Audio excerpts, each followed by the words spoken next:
Muli po pagbati ng isang magandang hapon sa bawat isa sa atin, sa aking mga mahal na kapatid sa iglesia, maging sa aming mga bisita na narito ngayong hapon, maging sa mga tumutunghay sa amin sa aming online platform sa pamamagitan ng Facebook. Purihin ng Diyos sa kanyang katapatan dahil tayo ay narito na muli. Ngayon ay Pebrero na, napakabilis. Parang pinipreach ko lang ay New Year, ngayon ay Valentine's naman. Hindi Valentine's ang aking ipipreach. Pero ito ang aking take-off point. Given na alam naman natin, pag sinabing Pebrero, ay talaga namang marami nag-aabang sa buwan na ito. Dahil sa marami, tinuturing ito ng buwan ng pag-ibig. Lalong-lalo na rito sa Pilipinas, At makikita natin ang kaliwat ka ng mga promotion, sa mga gifts, especially sa mga hotels, at kung saan-saan pa. Segue sa February 14, 101 birthday ni Juan Ponce Enrile. Wala naman akong balak umabot ng ganong edad, pero tunay na pagpapala yon na umabot siya ng ganong edad. At pagdating sa pag-ibig, tunay ito ay napakaganda sa isang tao. In fact, maraming ang sinasabi, love makes the world go round. At pag tinignan natin yan, ay totoo naman, napakamiserable ng isang tao kung walang umiibig sa kanya. Kaya marami ang pag naramdaman nila na ganito ay maaring hindi maganda ang nagiging bunga. Malimit ay nagkakaroon ng depresyon, resentment, at kung ano pang mga negatibong bagay. At yan ay nangyayari. Bakit? Dahil hindi malinaw kung ano ba tong pag-ibig na ito na nadadama natin. Malimit, ito rin ang nagiging sanhi ng mga sigalot at pag-aaway-away, lalong-lalo na sa iglesia, dahil hindi nangingibabaw ang pag-ibig. Sa ordinaryong konteksto ng marami, ito ay malimit dahil lamang sa sentimiento o pakiramdam. Tunay na napakababaw, ngunit hindi ito ang pag-ibig ng Diyos. At maya-maya ay matutunghayan natin to, Napakababaw pag ito lang ang pananaw natin tungkol sa pag-ibig ng Diyos. At ngayon nga, sa kabutihan ng Panginoon, sa loloobin niya, ay meron tayong 4 na linggo na gugugulin para palinawin ang patungkol sa pag-ibig ng ating Panginoong Diyos. At sa ngayong hapon, ay samahan niyo po ako sa unang aklat ng Juan, na unang Juan, Kabanata 4, talata 7 hanggang 12. 1 John chapter 4, verses 7 to 12. Babasahin ko po ito. Ito po ang sinasabi. Mga minamahal, mag-ibigan tayo sa isa't isa, sapagkat ang pag-ibig ay sa Diyos at ang bawat umiibig ay ipinanganak ng Diyos at nakakakilala sa Diyos. Ang hindi umiibig ay hindi nakakakilala sa Diyos, sapagkat ang Diyos ay pag-ibig. Dito nahayag ang pag-ibig ng Diyos sa atin, sapagkat sinugo ng Diyos ang kanyang bugtong na anak sa sanlibutan upang tayo'y mabuhay sa pamamagitan niya.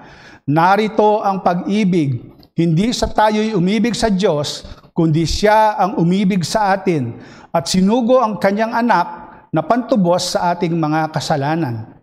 Mga minamahal, kung tayo'y inibig ng Diyos ng gayon, nararapat na mag-ibigan din naman tayo sa isa't isa. Walang nakakita kailanman sa Diyos. Kung tayo'y nag-iibigan sa isa't isa, ang Diyos ay nananatili sa atin at ang kanyang pag-ibig ay nagiging sakdal sa atin. Ito po ang pinagpalang salita ng ating Panginoong Diyos. Sa ating binasa, kung pamilyar po tayo dito, ito po yung sulat ni Apostol Juan na wala siyang particular na tinatarget na iglesia. Kung ihahambing natin ang kanyang sulat kay Apostol Pablo, si Apostol Pablo may mga particular na iglesia siyang sinulatan, either dahil may mga issue or gusto lamang niyang pagliwanagin o ituro yung mga doktrina. Pero dito, sa epistle o sa sulat ni Apostol Juan na tinatawag na isa sa mga general epistles, ay walang specific church, pero hindi ibig sabihin, hindi niya sa iglesia to pinaparating. Ito ay sa iglesia rin. At napakalaking hamon ng hinaharap nila nung panahon na yon.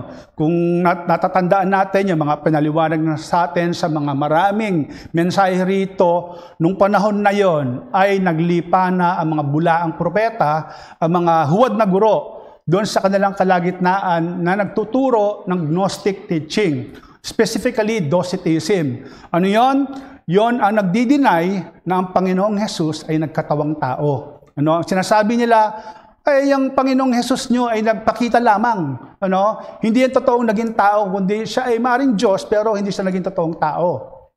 At kung yan ang pinanghahawakan na matutunan ng mga kapatiran doon sa iglesyang yon, ay masama magiging epekto niyan. I-deny niyan ang pagiging Diyos at tao ng ating Panginoong Jesus at mababaliwala ang ginawa niya sa krus ng Kalbaryo. Yan ang napakamakamandag na mensahe na pinapakalat ng mga bulaang propetang ito nung panahon na yon. Sa katunayan nga, dahil sa katuroang ito, ay binanggit na rin ni Apostol Juan na ang patungkol sa Antikristo. Alam natin, pag sinabing Antikristo, in essence, syempre, anti-Christ, lumalaban sa Diyos, pero ito yung humahalili kay Kristo. At yun nga, sa sobrang lala ng sitwasyon noon, minabuti ni Apostol Juan na ito ay kanyang i-address simula doon sa ikalawang kabanata hanggang dito sa ika-4 na kabanata.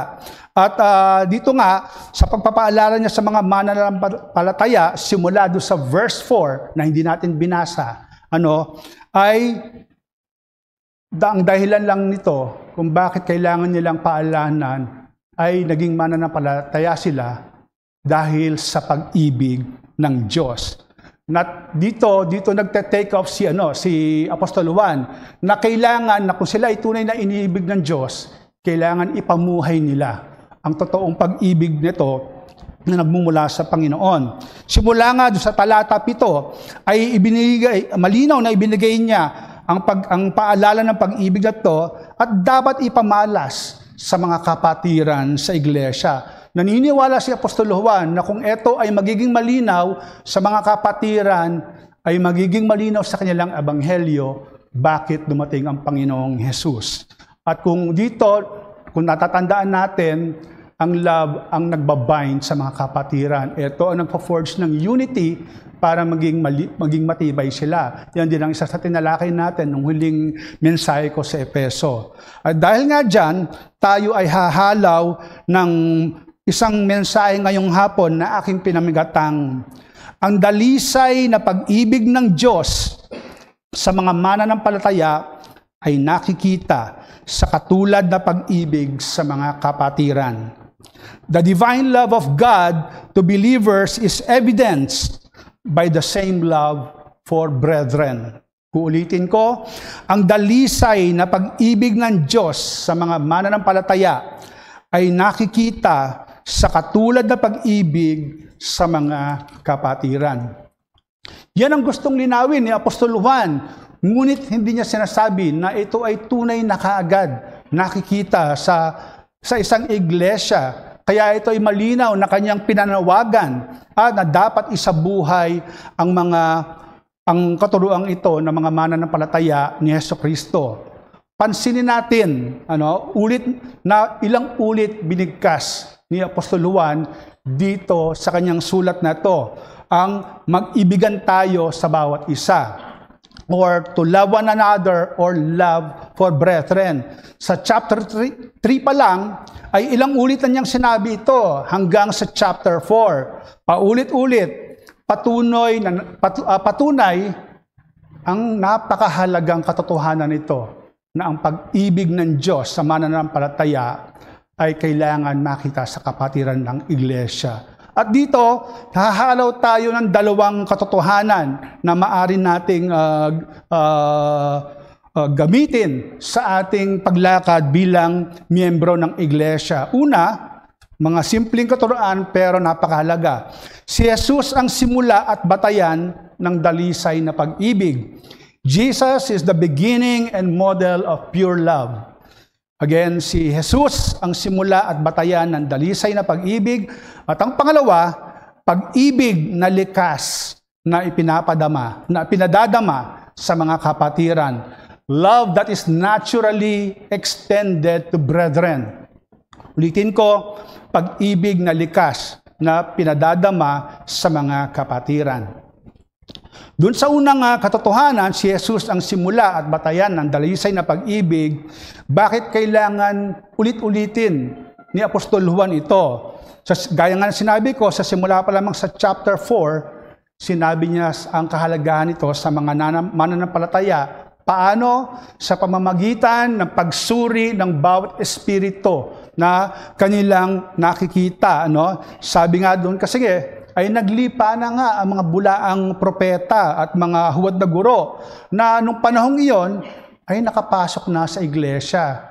Kung alam natin ang buhay ni Apostol Juan, siya ang huling namatay sa mga apostol doon sa 12 special apostles.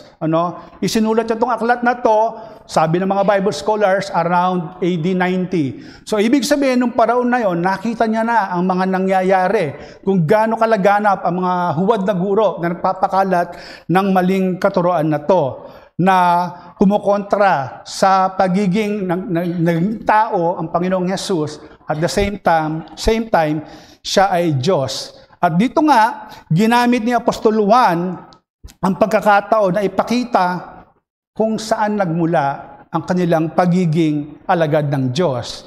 Ito nga ay mula sa dakiling pag-ibig na ipinamalas sa katauhan ng Panginoong Hesus. Yan ang sinasabi doon sa talata 7 o verse 7 na ang katangian ng pag-ibig na ito ay dalisay, puro at walang bahid ng anumang kasalanan. Ngunit, ano ang basihan ni Juan dyan? Alam natin, si Apostol Juan ang tinatawag na John the Beloved.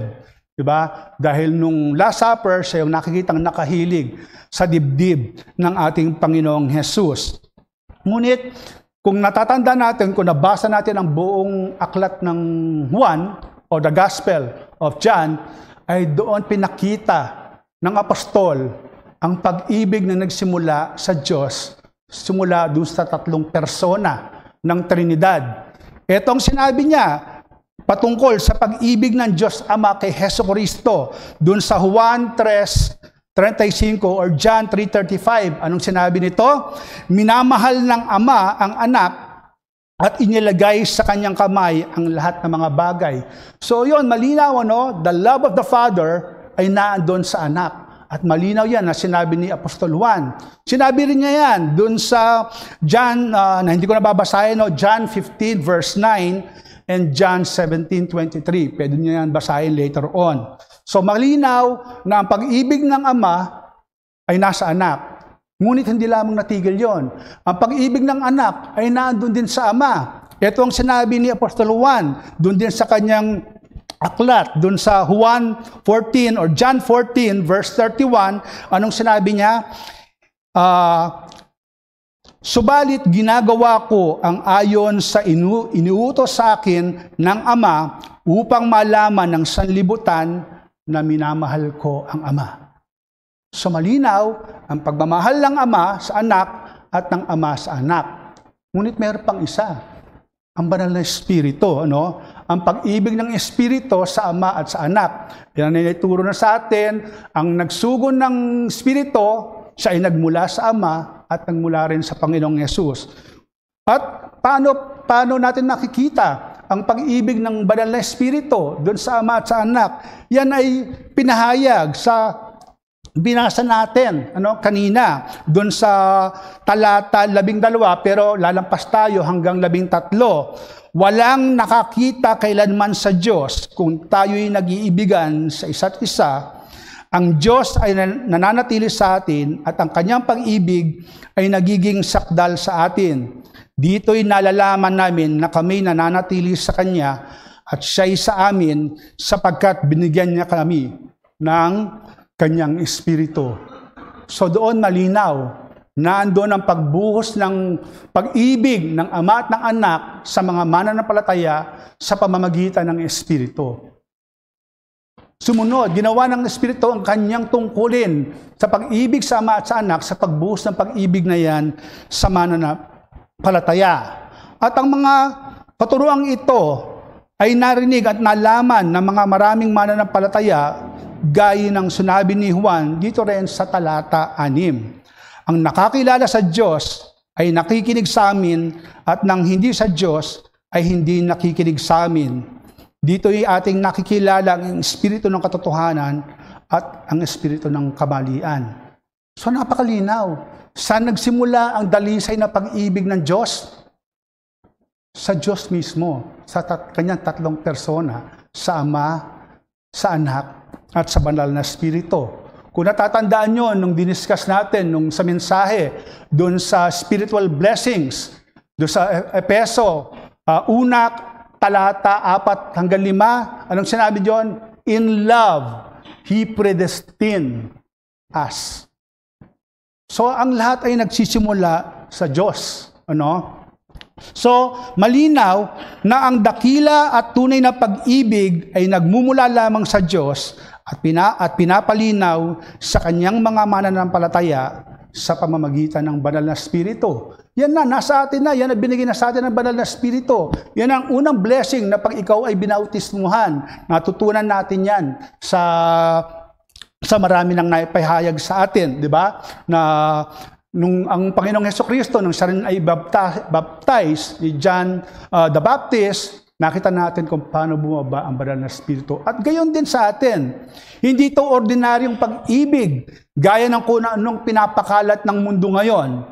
Noon pa hanggang ngayon, at napakalinaw nito kay Apostol Juan, dahil at gusto niya maging malinaw ito sa mga kaisipan ng mga mananampalataya sa pamamagitan sa sulat na to, na ang kalagahan na inuuna muli sa kaalaman ng kaisipan. Yan ang sinabi niya, no? You know God. So, kung natatandaan yung huli nating mensahe, yung ni Apostol Pablo sa Efeso, it's still the renewing of the mind. The love of God ay ini-impress sa ating pangkaisipan inuuna at hindi sa puso.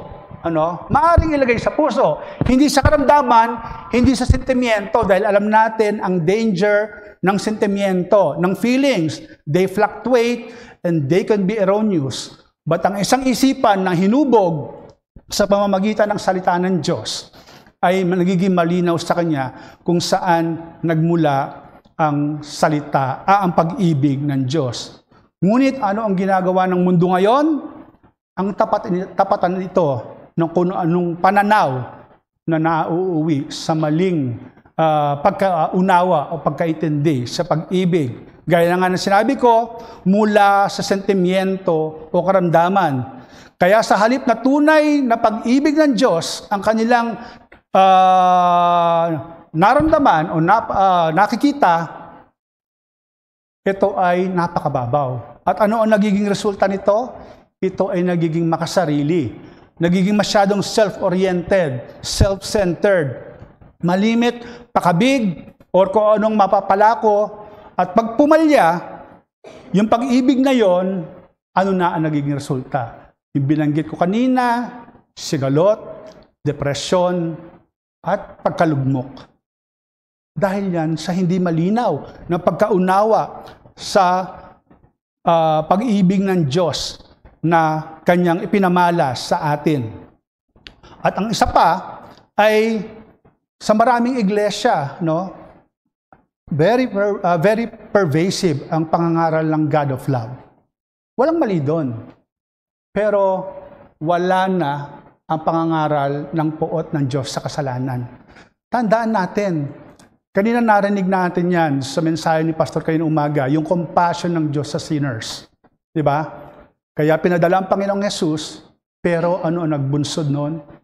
Is the love of God. John 3:16. God so loved the world. Hindi ibig sabihin na mas mahal lang Diyos ang mundo, pero yon, gaya ng binasa natin kanina, ang pag-ibig na nananalaytay na sa Diyos, sa tatlong persona. At kung titiisin natin, hindi ba napakaganda nun? Pwede namang solohin na lang nila ng tatlong persona. Wala kami pakialam sa inyong tao. Mag-i-enjoy na lang kami rito. Di ba? Pero ipinamalas niya. Pinamalas niya sa kanya mga nilikha. Kaya kailangan isugo ang Panginoong Hesus. Kailangan magpakasakit pa. Para yung pag-ibig ngayon ay maging malinaw at maramdaman natin. Yung dalisay na pag-ibig, walang bahid ng kasalanan, yun ang pinakamalaga at hindi pag-ibig na pinapalaganap ng mundo ngayon. Excuse me.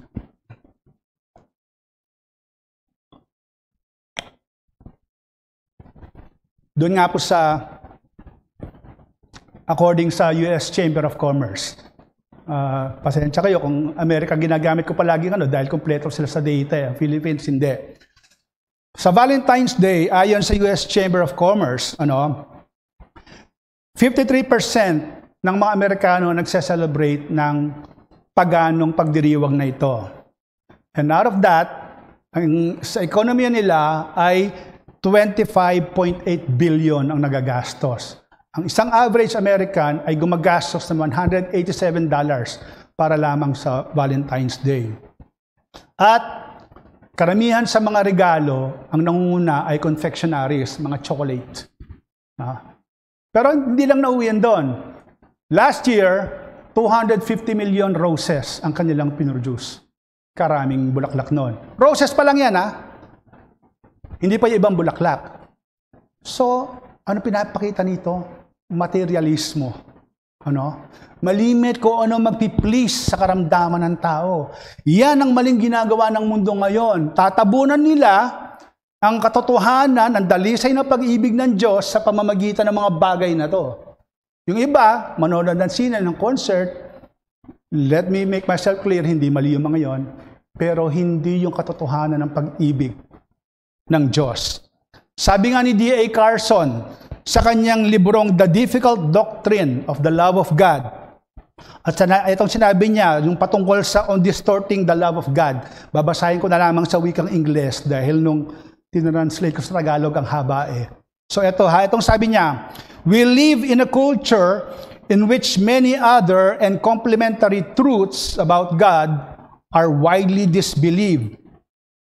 I do not think that what the Bible says about the love of God can long survive at the forefront of our thinking if it is abstracted from the sovereignty of God, the holiness of God, the wrath of God, the providence of God, or the personhood of God, to mention only a few non-negotiable elements of basic Christianity.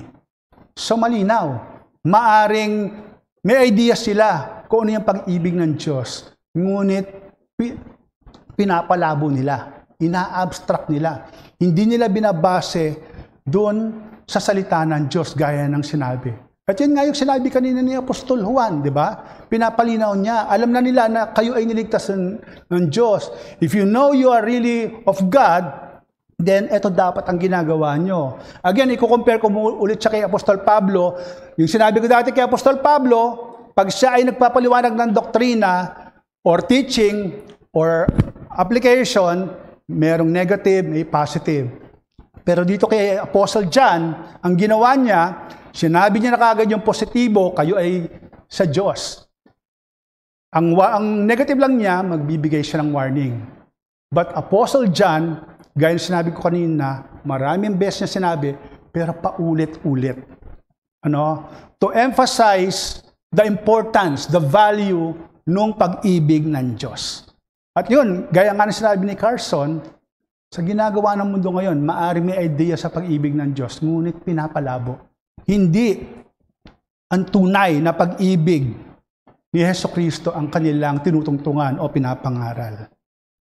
Kaya itong hamon ko sa inyo mga kapatid, balikan mo ang kadakilaan at kadalisayan ng pag-ibig ng Diyos na iginawad sa iyo upang ikaw ay makilala na bunga ng pag-ibig ni Kristo. Recall the greatness and purity of God's love that was bestowed upon you so that you may be seen as the fruit of Christ's love. Balikan mo ang kadakilaan at kadalisayan ng pag-ibig ng Diyos na iginawad sa iyo upang ikaw ay makakilala ng bunga ng pag-ibig ni Kristo. ang isang mananampalataya ni Kristo ay may tunay na pagkilala sa kapangyarihan ng Diyos. Nagpupursiging mamuhay na may kabanalan at umaasa sa kakayanan at gabay ng banal na Espiritu. Di ba? Yun nga yung narinig natin kanina nung sinabihan ni Apostol Juan, i-test nyo mga Espiritu dahil baka hindi yan nagmumula sa Diyos. Kung hindi totoo ang pag-ibig sa iyo ni Kristo, ay hindi nga yan makikita sa buhay mo. Dahil malamang hindi nananahan sa iyo ang kanyang Espiritu. Yan ang sinabi sa talata 6. Magpasalamat tayo na ang pag-ibig ng Trinidad na Diyos, gaya ng sinabi ko kanina, hindi sinarili lamang, kundi ipinamalas sa atin. Ano? Pinadama sa atin. Binigay sa atin. At dahil nga dalisay ang kanyang pag-ibig na ating natanggap at naipamalas sa atin, nararapat lamang na nagbubunga ito ng likas sa mga mananampalataya sa pagpapahayag nito sa mga kapatiran. Yan ang malinaw na sinabi ng apostol simula sa talata 7. At dito tayo pupunta sa ikalawang punto, pag-ibig na likas na ipinadadama sa mga kapatiran. Nung binanggit ko kanina na paulit-ulit, kung paano paulit-ulit na sinabi ng apostol, nung binilang ko, yung sinabing mag-ibigan kayo sa bawat isa, simula pa lamang sa chapter 3, ay 8 times niya binanggit ang command na to. Ang dami nun, from a chapter to another chapter, 8 times kung tama yung bilang ko. So, doon yung makikita kung gaano kahalaga. At dahil ito ay natutunan ni Apostol Juan, kaya nga tinawag siya ni John the Beloved naranasan niya ang pag-ibig ng Diyos. Kaya alam niya, sa kanyang pinapangaral na ito, ay sigurado siya. Ito ang paraan para malabanan ng mga maling katuruan na binibigay ng mga bulaang propeta nung panahon na yon. So, kung ganito katindi ang pagpapaliwanag ni Apostol Juan, paano natin tinitingnan ito?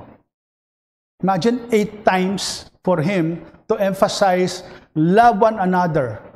For you are a result of God's love. Di ba? Sa malinaw, ang tunay na inibig ni Kristo ay namumuhay na may pag-ibig sa kanyang kapwa, mananampalataya man o hindi. Akala kasi ng iba, ang dapat mo lang ibigin, lalo na mga professing Christians, ay ang dapat ibigin ko lang ang mananampalataya. Hindi.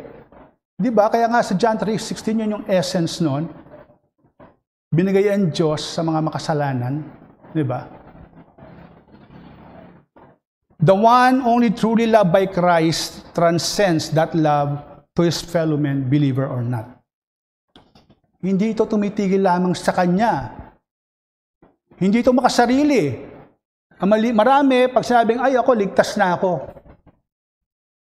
Hindi ko na kailangan ipadama yung pag-ibig na yan, either sa mga kapatiran o sa mga kaibigan ko. Bahala na Diyos sa kanila. Pero hindi ganoon ang ginawa ng Diyos Di ba?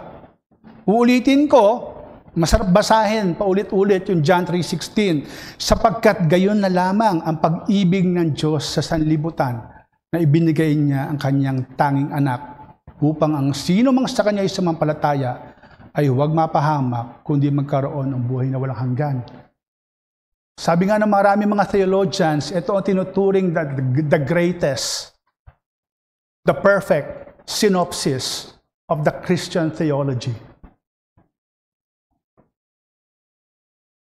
So, ngunit dito, idinugtong pa ni Apostol Juan sa verse 12-13, binanggit natin kanina, na ang Diyos ay nananahan sa atin dahil sa pinadalang Espiritu, na siyang nagpasakdal ng dakilang pag-ibig na natamasa natin. At dahil ang pag-ibig na yan ay nasa atin, dapat natural na umiiral ang pag-ibig natin sa kapatiran.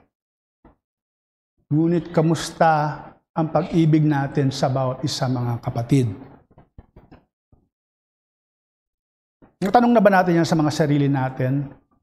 Siguro pag tinanong natin sa sarili natin, we will feel guilty at one point or another. Nakakalungkot na tila napakahirap makita nito sa maraming iglesia. Hindi naman sinasabi na walang pag-ibig na nangyayari sa iglesia. Meron pa rin naman. Ngunit, napakalaking hamon. Kung tutuusin, gaya na sinabi ko kanina, mas nakikita ang mga sigalot, ang pagkakahiwa-hiwalay o pagkakahati-hati. Bakit? Dahil sa magiging makasarili. Nawala ang esensya ng ipinamalas na pag-ibig ng Diyos dahil kinanya na lang. Pero malinaw ito sa sinabi ni Apostol Juan. Ito rin ang sinabi ni Apostol Pablo doon sa Galatia 5. Kung natatandaan natin yung diniscuss natin ng Christian holiness, Galatians 5:25, the fruit of the Spirit. Anong inuna doon? Yung grace of love. Siya yung umbrella ng lahat ng biyaya na dapat pinapakita na bunga ng Espiritu, ng bunga ng biyaya ng bawat mananampalataya. Yun, ang biyaya ng pag-ibig. Diba? Pansinin nyo, yun ang pinakauna. At dahil yan sa dalisay na pag-ibig ng Diyos, ngunit gaya nga ng sinabi ko, ay napakahirap. Hindi ba kamangha-mangha na sa karunungan at kabutihan ng Diyos, nilimit niya na 2 lang yung kanyang greatest commandment. Diba, sinamarize niya yung Decalogue, unang-una yung first, yung relationship ng tao sa Diyos, nasambahin siya, at yung pangalawa, yung relasyon ng tao sa kapwa. Pero isinamarize niya yan. Anong sinabi? Doon sa verse 37 na Mateo 22, Matthew 22, ibigin mo ang Panginoon mong Diyos ng buong puso mo at ng buong kaluluwa mo at ng buong pag-iisip mo. Yan ang relationship mo sa Diyos. Dapat ibinabalik mo sa Kanya yan dahil inibig ka niya. Ngunit, hindi tumigil doon ng Diyos.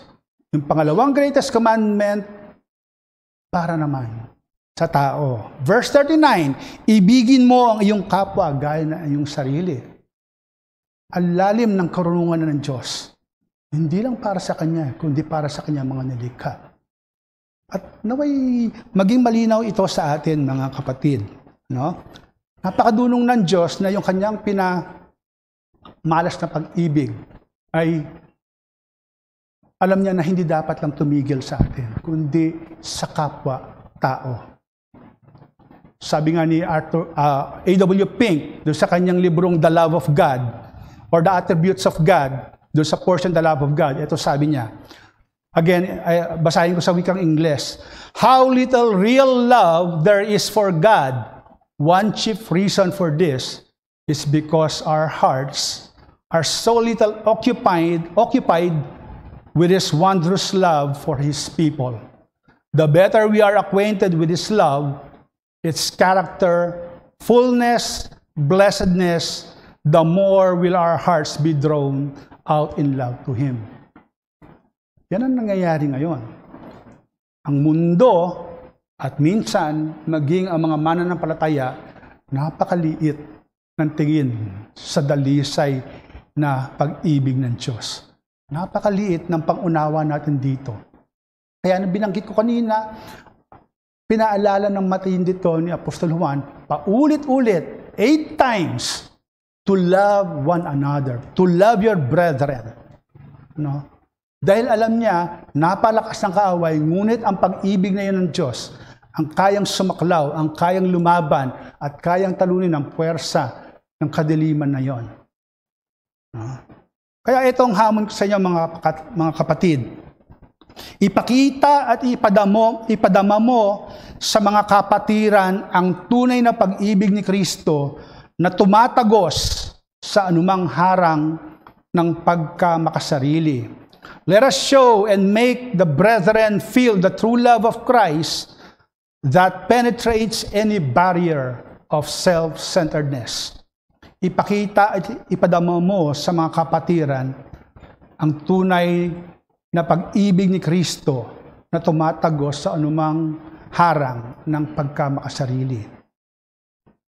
ang ebidensya ng tunay ng pag-ibig ng Diyos ay ipinamamalas. Hindi ito ayon sa ating sariling pananaw, hindi ayon sa ating sariling emosyon, ngunit ito ay hinuhubog ng kanyang salita sa banal na kasuratan.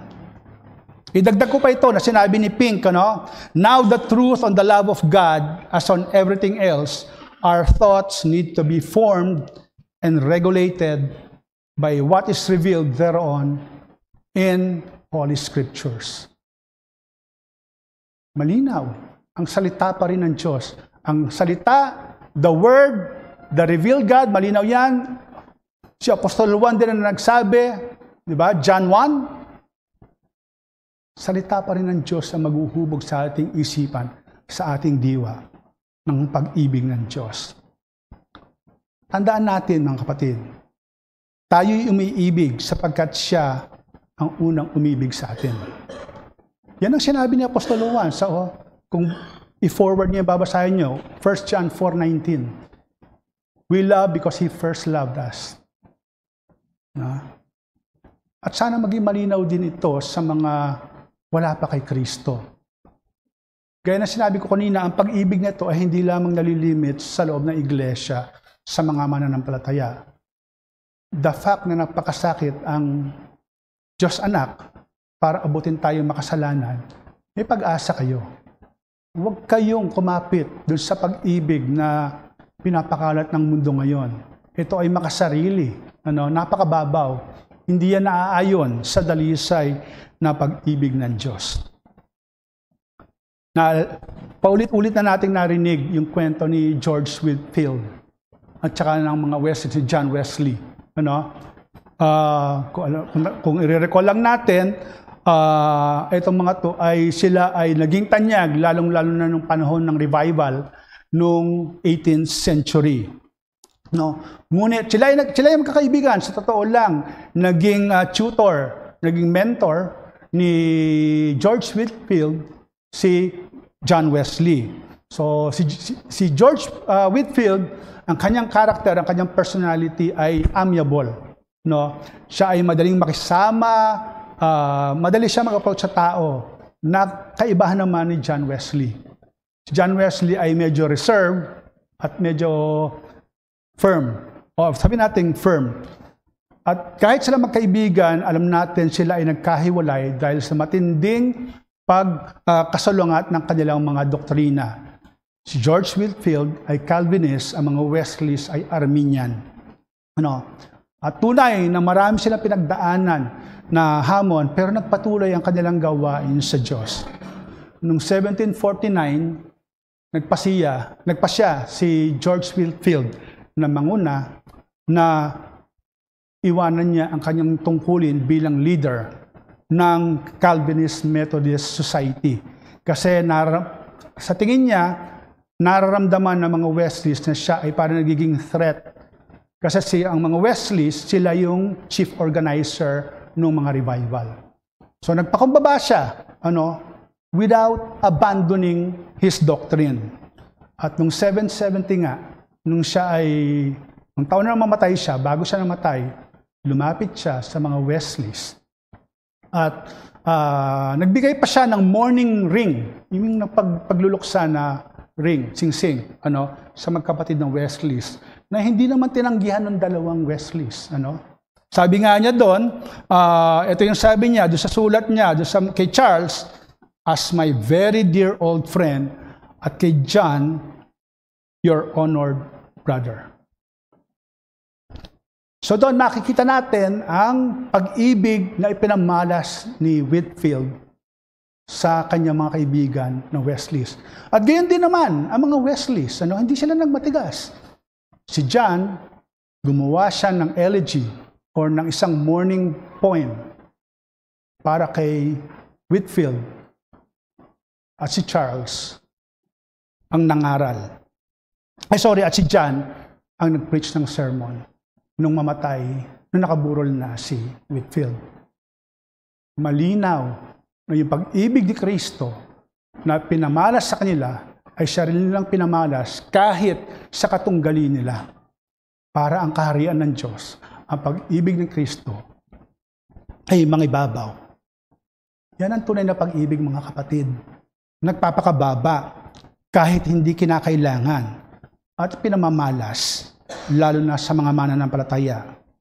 Pag-ibig na dapat ipadama sa mga nakatanggap nito sa mga kapatiran upang maisulong ang isang layunin ng Ebanghelyo ni Kristo. At yan ay walang iba kundi ang dalisay na pag-ibig na dapat maglingning sa madilim ng mundong ito. At ito ang diwa ng ating aawitin na himno ngayong hapon sa ating response hymn, O pag-ibig na dakila. Sabi nga doon sa unang talata, O pag-ibig na dakila, kagalakan ng langit, sa amin ikay manahan ng biyayay putungan. Sa biyaya ng Diyos, sa dakilang pag-ibig niya, naway loobin natin na manahan palagi sa atin sa pamamagitan ng kanyang Espiritu upang ang dakilang pag-ibig na yan, ang dalisay na pag-ibig na yan, ay may pamalas din natin sa bawat isa. Tayo po ay magsitayo at umawit sa ating Diyos ng himnong O pag-ibig na dakila. Tayo po ay magwakas sa panalangin. O aming dakilang Diyos at mapagbiyayang amang nasa langit, purihin nga po ng tunay ang inyong dakilang pangalan sa inyong kabutihan. Maraming salamat po aming Ama sa muli naming natunghayan ng inyong katotohanan ng inyong salita. Salita na nagpapalinaw sa aming diwa, salita na nagpapatunay ng kadakilaan at kadalisayan ng inyong pag-ibig. Pag-ibig na nagmula sa inyo, Panginoon, sa inyong Ama, sa Anak, at sa Espiritu Santo na hindi nyo pinagkait sa aming mga makasalanan. Maraming salamat sa katuruan nito, Panginoon, na nawa ay mapanariwan nito ang aming mga diwa, ang aming mga puso, dahil kami ay nasa lugar na kung saan ang pag-ibig ay tila nilulunod ng mga pamamaraan ng mundo. Pag-ibig na napakababaw, pag-ibig na patuloy lamang kumakausap sa sentimiento o emosyon ng bawat tao. Nawa hindi ito ang maging diwa namin, Panginoon, kundi ang katotohanan ng pag-ibig nito ay dalisay, makapangyarihan, punong-puno ng biyaya at nagmumula lamang sa iyo. Maraming salamat po, o aming Diyos, sa katotohanan ito. At tunay nga na pag-ibig na ito na ipinamalas mo sa amin, ay maging halimbawa din, ang maging motivasyon din sa amin na ipamalas namin sa aming mga kapatiran. Tunay ngang napakahirap, o aming Ama, kung aasa lamang kami sa aming mga sarili. Ngunit salamat sa pagsugo ng iyong banal na Espiritu na ibinuhos sa amin ang pag-ibig na to upang maisakatuparan namin ang inyong kautusan. Naway makita ito sa aming buhay, nawa maging sa aming mga simula, sa aming pagbabasa ng salita, hanggang sa aming pananalangin sa bawat kapatiran. Maaring hindi namin ito maipakita sa simpleng gawa, ngunit umaasa kami sa pamamagitan ng inyong biyaya, Panginoon, ay maiparanas namin ito sa bawat isa. At tunay nga, ang pag-ibig na ito ay magningning sa buong mundo, Panginoon, na mayroong Diyos na nagbahagi at nagpamalas ng dakila at dalisay na pag-ibig nito. Again, maraming salamat po, Ama, naway napuri ka namin ngayong buong araw sa mga salitang naipahayag namin. Salamat sa mga kapatiran at nawa ito ay maging tangan-tangan nila sa paglakad namin sa madilim na mundong ito at tunay na magningning inyong pangalan dahil lamang sa paggalaw ng banal na Espiritu sa aming mga buhay. At patuloy po namin pinagkakatiwala ang aming natitirang gawain ngayong hapon, ang aming Lord's Supper, ang pagdiriwang nito, maging ang aming pagpupulong mamaya. Purihin ka aming Ama. Muli po maraming salamat at ang lahat na ito ay tinataas po namin sa inyo sa pangalan lamang ng aming Panginoong Hesukristo. Amen.